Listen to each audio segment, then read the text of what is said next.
Chapitre 72. En mémoire de moi. Le Seigneur Jésus, dans la nuit où il fut livré, prit du pain, et, après avoir rendu grâce, le rompit et dit : Ceci est mon corps qui est pour vous, faites ceci en mémoire de moi. De même, après avoir soupé, il prit la coupe et dit : Cette coupe est la nouvelle alliance en mon sang.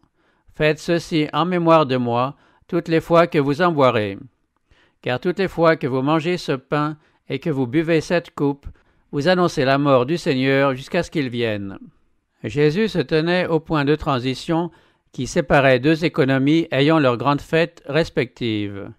L'agneau sans tache allait s'offrir lui-même en oblation pour le péché. Il fallait donc mettre fin à l'ensemble des symboles et des cérémonies qui avaient annoncé sa mort pendant 4000 ans. Pendant qu'il mangeait la Pâque avec ses disciples, Jésus institua le service qui devait remplacer cette fête et commémorer son grand sacrifice. La fête nationale des Juifs devait passer pour toujours. Le service établi par le Christ devait être observé par ses disciples dans tous les pays et dans tous les siècles. La Pâque avait été établie pour commémorer la délivrance d'Israël de l'esclavage de l'Égypte. D'après les instructions du Seigneur, chaque année, le récit de cette délivrance devait être répété en réponse à la question des enfants sur le sens de cette ordonnance. Ainsi, le souvenir de cet affranchissement merveilleux serait conservé dans tous les esprits. L'ordonnance de la scène du Seigneur fut donnée pour commémorer la grande délivrance opérée par la mort de Christ. Elle serait célébrée jusqu'à ce qu'il revienne avec puissance et avec gloire. C'est par ce moyen que nos esprits doivent conserver le souvenir de son œuvre importante. En Égypte, à la veille de leur libération, les enfants d'Israël mangèrent la Pâque debout, les reins sains, le bâton à la main, prêts à partir. La manière dont ils célébraient cette ordonnance s'accordait avec leurs conditions. En effet, ils allaient être chassés hors d'Égypte, ils allaient entreprendre un voyage long et périlleux à travers le désert. Au temps du Christ, la situation était différente. On n'était pas sur le point d'être chassé dans un pays étranger. On habitait dans son pays. On jouissait du repos accordé et c'est couché que l'on participait au souper pascal. Des coussins étaient placés autour de la table. Étendus sur ces coussins, les hôtes s'appuyaient sur le bras gauche et se servaient de la main droite pour manger. Ainsi placé, un hôte pouvait poser sa tête sur le sein de celui qui se trouvait à sa gauche. Les pieds qui dépassaient les coussins pouvaient être lavés par quelqu'un qui passait autour du cercle. Le Christ se tient à la table sur laquelle a été servi le souper pascal. Les pains sans levain en usage à cette occasion sont devant lui. Le vin non fermenté de la Pâque est sur la table. Le Christ se sert de ces emblèmes pour représenter son sacrifice immaculé. Rien de ce qui a subi la fermentation, symbole de péché et de mort, ne peut représenter l'agneau sans défaut et sans tache. Pendant qu'il mangeait, Jésus prit du pain et, après avoir prononcé la bénédiction, il le rompit, le donna aux disciples en disant : Prenez, mangez, ceci est mon corps. Il prit ensuite une coupe et, après avoir rendu grâce, il la leur donna en disant : Buvez-en tous, car ceci est mon sang, le sang de l'alliance qui est répandu pour beaucoup, pour le pardon des péchés. Je vous le dis, je ne boirai plus désormais de ce fruit de la vigne, jusqu'au jour où j'en boirai avec vous du nouveau, dans le royaume de mon Père. Judas, le traître, était présent au sacrement. Il reçut de Jésus les emblèmes de son corps rompu et de son sang versé. Il entendit les paroles : Faites ceci en mémoire de moi. Et tandis qu'il était assis en la présence de l'agneau de Dieu, le traître médisait sur ses sombres desseins, caressant des pensées de vengeance obstinées. Pendant le lavement des pieds, le Christ avait montré d'une manière convaincante qu'il connaissait le caractère de Judas. « Vous n'êtes pas tous purs », avait-il dit. Ces paroles avaient fait comprendre aux faux disciples que le Christ avait découvert son dessein secret. Maintenant, le Christ s'expliqua plus ouvertement. Comme ils étaient assis à table, il dit, en regardant les disciples : « Ce n'est pas de vous tous que je le dis. je connais ceux que j'ai choisis, mais il faut que l'Écriture s'accomplisse.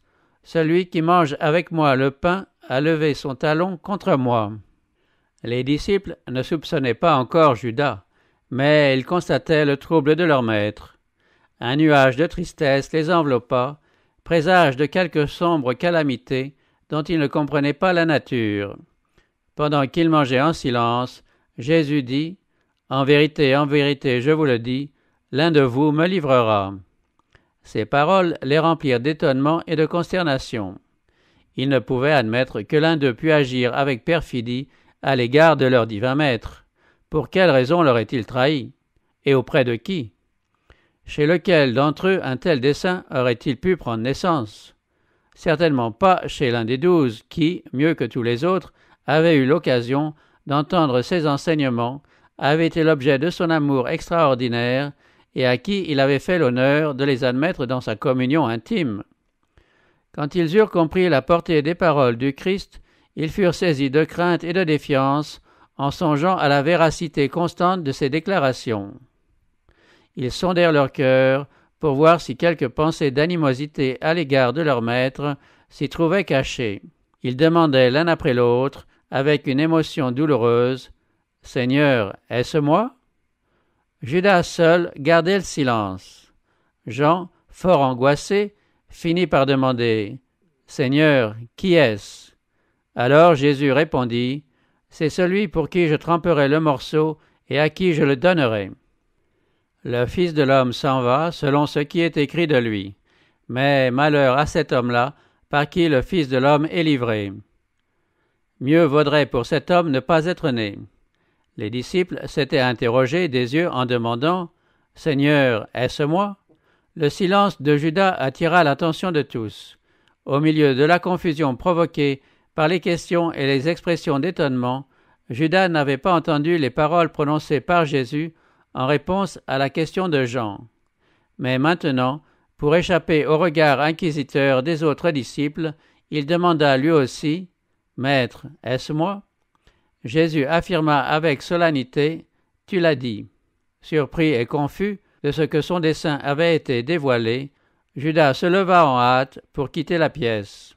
Jésus lui dit : « Ce que tu fais, fais-le vite. » Judas prit le morceau et sortit aussitôt. Il faisait nuit. La nuit était dans le cœur du traître au moment où il s'éloignait du Christ pour s'enfoncer dans les ténèbres du dehors. Jusqu'à ce moment-là, Judas n'avait pas fait de démarche qui lui rendît la repentance impossible. Mais lorsqu'il sortit hors de la présence de son maître et de ses collègues, la décision finale était prise, il avait franchi la limite. Jésus avait fait preuve d'une longanimité étonnante envers cette âme tentée. Rien n'avait été négligé de ce qui eût pu sauver Judas. Même après qu'il s'était engagé par 2 fois à trahir son maître, Jésus lui donna, avec l'occasion de se repentir, une preuve décisive de sa divinité en dévoilant l'intention secrète que le traître dissimulait en son cœur. Ce fut pour le faux disciple le dernier appel à la repentance. Le cœur du Christ, divin et humain à la fois, n'avait épargné aucun appel. Les vagues de la miséricorde, refoulées par un orgueil obstiné, revenaient à l'assaut avec plus de force pour le vaincre par l'amour. Mais Judas était d'autant plus décidé qu'il avait été surpris et alarmé par la découverte de son crime. Il sortit du souper sacramentel pour achever son œuvre de trahison. En prononçant ce malheur sur Judas, le Christ avait aussi un dessein d'amour envers ses disciples. Il voulait leur donner la preuve finale de sa messianité. Il leur déclara : « Dès à présent, je vous le dis avant que la chose arrive, afin que, lorsqu'elle arrivera, vous croyiez en moi, je suis. » Si Jésus avait gardé le silence et paru ignorer qu'on allait le livrer entre les mains d'une populace avide de sang, les disciples auraient pu en conclure que leur maître n'avait aucune prescience divine. Une année auparavant, Jésus avait dit aux disciples qu'il en avait choisi 12, mais que l'un d'entre eux était un démon. Les paroles que Jésus adressait maintenant à Judas, tout en montrant que la perfidie de ce dernier était parfaitement connue du Maître, auraient pour effet d'affermir la foi des vrais disciples du Christ pendant son humiliation. Et, à l'heure où Judas terminerait sa vie d'une façon si effroyable, il se rappellerait la sentence de malheur prononcée par Jésus sur le traître. Le Sauveur avait encore une autre intention. Il ne s'était pas abstenu d'exercer son ministère en faveur de celui dont il connaissait la trahison. Les disciples n'avaient pas compris ce que Jésus avait dit à l'occasion du lavement des pieds « Vous n'êtes pas tous purs », ni les paroles qu'il avait prononcées étant à table « Celui qui mange avec moi le pain a levé son talon contre moi ». Mais plus tard, quand le sens de ces paroles devint clair pour eux, ils purent réfléchir à la patience et à la miséricorde de Dieu envers les plus dévoyés. Jésus lava les pieds de Judas, bien qu'il le connût dès le commencement, et le traître eut l'avantage de participer avec le Christ au sacrement. Un sauveur plein de longanimité usa des moyens les plus persuasifs pour amener le pécheur à le recevoir, à se repentir, à se laisser nettoyer de la souillure du péché. Quel exemple pour nous! Nous ne devons pas répudier celui que nous croyons dans l'erreur et dans le péché. Il ne faut pas qu'entre lui et nous, une barrière dressée par l'indifférence le pousse à devenir la proie de la tentation ou le conduise sur le terrain de Satan. Ce n'est pas là la méthode du Christ. C'est justement parce que les disciples étaient égarés ou coupables qu'il leur lava les pieds, et les 12, à l'exception d'un seul, furent ainsi amenés à la repentance. L'exemple du Christ nous interdit de nous montrer trop exclusifs en ce qui concerne la scène du Seigneur. Il est vrai qu'un péché public justifie l'exclusion. C'est ce que le Saint-Esprit enseigne clairement. En dehors de ce cas, aucun jugement ne doit être prononcé. Dieu n'a pas laissé aux hommes le soin de décider qui doit se présenter dans de telles occasions. Qui d'entre nous peut lire dans les cœurs? Qui sait distinguer entre l'ivraie et le froment? Que chacun donc s'éprouve soi-même, et qu'ainsi il mange du pain et boive de la coupe. En effet, quiconque mangera le pain ou boira la coupe du Seigneur indignement sera coupable envers le corps et le sang du Seigneur. Celui qui mange et boit sans discerner le corps du Seigneur mange et boit un jugement contre lui-même. Des messagers, bien qu'invisibles aux yeux humains, se mêlent aux croyants rassemblés pour célébrer les ordonnances sacrées. Un Judas peut se trouver au sein de l'assemblée. Dans ce cas, il y aura alors des envoyés du prince des ténèbres, car ceux-ci se tiennent auprès des âmes qui refusent de se laisser conduire par le Saint-Esprit. Les anges du ciel, ces visiteurs invisibles, sont aussi toujours présents dans de telles occasions. Certaines personnes, sans être de vrais serviteurs de la vérité et de la sainteté, désirent parfois prendre part au service. Il ne faut pas les en empêcher. Des témoins sont là qui étaient présents lorsque Jésus lava les pieds des disciples. Judas comprit. Des yeux qui n'étaient pas des yeux d'homme ont vu aussi. Le Christ est là pour apposer son sceau, par le Saint-Esprit, sur l'ordonnance qu'il a établie. Il est là pour convaincre et attendrir le cœur. Il n'est pas un regard, pas une pensée de contrition qui échappe à son observation. Il attend qu'il y ait un cœur repentant et brisé. Tout est prêt pour recevoir ce cœur.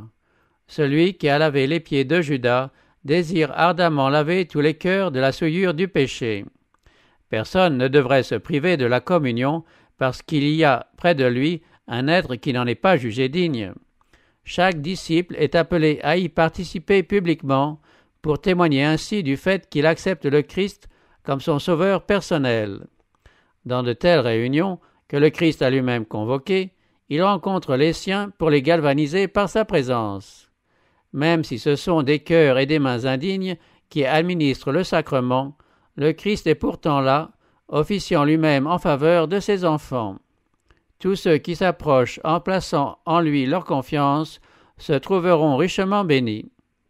Et tous ceux qui négligent des avantages divins en subiront une perte. C'est à ces derniers que s'appliquent ces paroles « Vous n'êtes pas tous purs ». En participant au pain et au vin avec ses disciples, le Christ a pris l'engagement d'être leur Rédempteur. Il leur a confié la nouvelle alliance, grâce à laquelle tous ceux qui le reçoivent deviennent enfants de Dieu et cohéritiers du Christ. Cette alliance les a mis en possession de toutes les grâces que le ciel peut accorder pour la vie présente et pour la vie à venir. Ce pacte devait être ratifié par le sang du Christ. L'administration du sacrement rappellera constamment aux disciples le sacrifice infini consenti pour chacun d'eux comme membre de l'humanité déchue. Le service de communion ne doit pas faire naître de la tristesse. Ce n'est pas dans cette intention qu'il a été établi. Il ne faut pas, quand les disciples du Seigneur se réunissent autour de sa table, qu'ils passent leur temps à se lamenter au sujet de leur déficit spirituel, ni qu'ils s'arrêtent à considérer leur expérience religieuse passée, encourageante ou non. Ils ne doivent pas davantage se souvenir de leurs différends. Tout cela a été effacé par le service préparatoire. On s'est examiné soi-même, on a confessé ses péchés, tous se sont réconciliés. Maintenant, on va au-devant du Christ. On ne se tient pas à l'ombre de la croix, mais sous la lumière salvatrice de celle-ci. Chacun doit ouvrir son âme aux rayons lumineux du soleil de justice. Le cœur purifié par le précieux sang du Christ, dans la pleine conscience de sa présence invisible, on écoutera ces paroles « Je vous laisse la paix, je vous donne la paix qui est la mienne, moi je ne vous donne pas comme le monde donne. » Le Seigneur nous dit « Quand le sentiment du péché vous étreint, rappelez-vous que je suis mort pour vous. Quand vous êtes opprimés, persécutés et affligés, à cause de moi et de l'Évangile, souvenez-vous que je vous ai aimé d'un amour si grand que j'ai donné ma vie pour vous. Quand vos devoirs vous paraissent austères et vos fardeaux trop lourds, rappelez-vous que pour vous j'ai souffert la croix et méprisé l'ignominie. Quand votre cœur recule devant l'épreuve, rappelez-vous que votre Rédempteur est vivant pour intercéder en votre faveur. » Le service de communion fait penser au retour du Christ. Il était destiné à ranimer cette espérance dans l'esprit des disciples.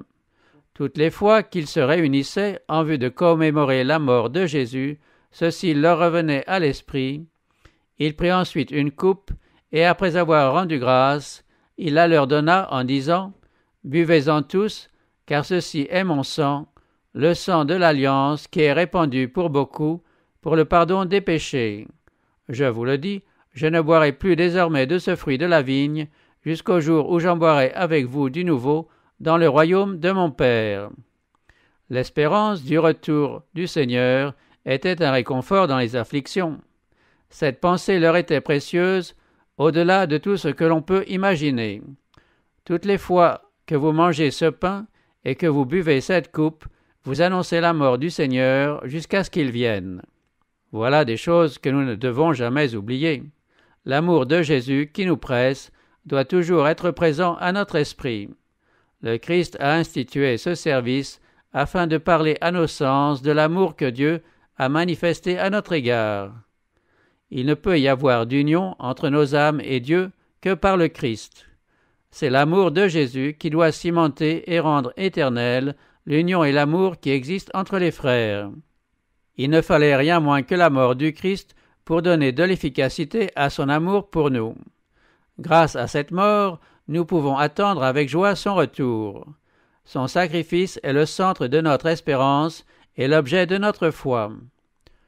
On considère trop comme une simple forme les ordonnances qui rappellent l'humiliation et les souffrances du Seigneur. Elles ont été instituées à dessein. Nos sens doivent être éveillés pour que nous puissions saisir les mystères de la piété. Il nous est donné de comprendre, beaucoup mieux que nous ne le faisons, les souffrances expiatoires du Christ. Comme Moïse éleva le serpent dans le désert, le Fils de l'homme a été élevé de la même manière, afin que quiconque croit en lui ne périsse pas, mais qu'il ait la vie éternelle. Il faut que nous regardions à la croix du Calvaire, sur laquelle le Sauveur expire. Nos intérêts éternels exigent que nous manifestions notre foi en Christ. Le Seigneur a dit, « Si vous ne mangez la chair du Fils de l'homme, et si vous ne buvez son sang, vous n'avez pas la vie en vous. Car ma chair est vraiment une nourriture, et mon sang est vraiment un breuvage. » Ceci est vrai de la vie physique. C'est à la mort du Christ que nous devons même la vie terrestre. Le pain que nous mangeons nous a été acquis au prix de son corps rompu. L'eau que nous buvons a été payée de son sang répandu. Personne, qu'il soit saint ou pécheur, ne mange sa nourriture quotidienne sans être nourri du corps et du sang du Christ. chaque miche de pain porte l'empreinte de la croix du calvaire. Cette croix se reflète dans chaque source d'eau. Le Christ a enseigné toutes ces choses en établissant les emblèmes de son grand sacrifice. La lumière qui émane de ce service de communion, célébré dans la chambre haute, communique un caractère sacré aux provisions de notre vie quotidienne. La table de famille devient la table du Seigneur, et chaque repas est élevé à la hauteur d'un sacrement. Les paroles du Christ s'appliquent encore mieux à la vie spirituelle. Il déclare « Celui qui mange ma chair et qui boit mon sang a la vie éternelle ». C'est en recevant la vie répandue pour nous sur la croix du calvaire que nous sommes rendus capables de vivre dans la sainteté. Et c'est en acceptant la parole du Christ, en faisant ce qu'il a commandé, que nous recevons cette vie. Nous devenons ainsi un avec lui. Celui qui mange ma chair et boit mon sang, dit-il, demeure en moi et moi en lui. Comme le Père qui est vivant m'a envoyé et que je vis par le Père, ainsi celui qui me mange vivra par moi. Ce passage s'applique particulièrement à la Sainte Communion. Quand nous contemplons par la foi le grand sacrifice du Seigneur, notre âme s'assimile la vie spirituelle du Christ. Dans de telles conditions, chaque service de communion nous communique une force spirituelle. Il s'établit ainsi une relation vivante entre le croyant et le Christ, et par lui entre le croyant et le Père. Ce service forme un lien entre les êtres humains dépendant de leur Dieu. Quand nous prenons le pain et le vin, symbole du corps rompu du Christ et de son sang répandu, nous ne pouvons nous empêcher d'évoquer par la pensée le souvenir de la communion célébrée dans la chambre haute. Il nous semble que nous visitons le jardin qui a été consacré par l'agonie de celui qui porta les péchés du monde. Nous assistons à la lutte par laquelle a été obtenue notre réconciliation avec Dieu. Le Christ est comme crucifié à nouveau au milieu de nous. En regardant au Rédempteur crucifié, nous comprenons mieux la grandeur et la signification du sacrifice consenti par la majesté du ciel. Le plan du salut est glorifié devant nous, et le souvenir du calvaire éveille dans nos cœurs de vivantes et saintes émotions. Des louanges à Dieu et à l'agneau jailliront de nos cœurs et de nos lèvres. L'orgueil et le culte du moi ne peuvent prospérer dans une âme qui garde le souvenir des scènes du calvaire. Celui qui contemple l'amour immaculé du Sauveur aura des pensées nobles, un cœur purifié, un caractère transformé. Il ira dans le monde pour y être une lumière, pour refléter dans une certaine mesure ce mystérieux amour. Plus nous contemplons la croix du calvaire, plus nous nous approprierons le langage de l'apôtre. Quant à moi, certes non, je ne me glorifierai de rien d'autre que de la croix de notre Seigneur Jésus-Christ, par qui le monde est crucifié pour moi, comme je le suis pour le monde.